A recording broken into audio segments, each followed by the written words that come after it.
Hello guys, তোমরা সবাই কেমন আছো? আশা করছি তোমরা সবাই ভালো আছো আর আমিও ভালো আছি। তো আমাকে মন্দির থেকে ঠাকুরের নিশান বানাতে দিয়েছিল, আমি বানিয়েছি। তো কেমন হয়েছে বলো। তারপর বেরিয়ে পড়েছিলাম জল ঢালার জন্য। আমরা রাত্রে গিয়েছিলাম 3টার দিকে, তাই অন্ধকার ছিল, ভালো করে দেখা যাচ্ছিল না, কারণ ওখানে লাইটটা একটু কম ছিল। তারপর স্নান করে জল ঢালতে চলে গেছি মন্দিরে। জল ঢালছিলাম ওখানে জল আমরা সবাই। তো তোমরা কারা কোথায় জল ঢালতে গেছিলে কমেন্ট করে বলো।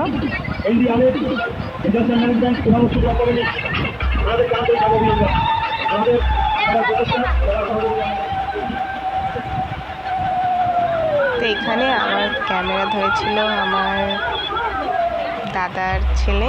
তো ভালো করে ও ক্যামেরা ধরতে পারেনি, কারণ ও অনেকটাই ছোট, তো তাই ভালো করে বুঝতে পারি না কীভাবে ক্যামেরা ধরবে। তারপর আমি ক্যামেরা নিয়ে নিয়েছিলাম। তারপর জল ঢালা শেষ হয়ে গেছে, এখন আমরা যাচ্ছি বাড়িতে আসছি আমরা। সামনে একটা মন্দির দেখেছি, তাই একটু ক্যামেরায় নিয়ে নিলাম ঠাকুরটাকে। তারপর বাড়িতে এসে আমাদের এখানে একটা মন্দির আছে, সেই মন্দিরে চলে গেছি জল ঢালতে।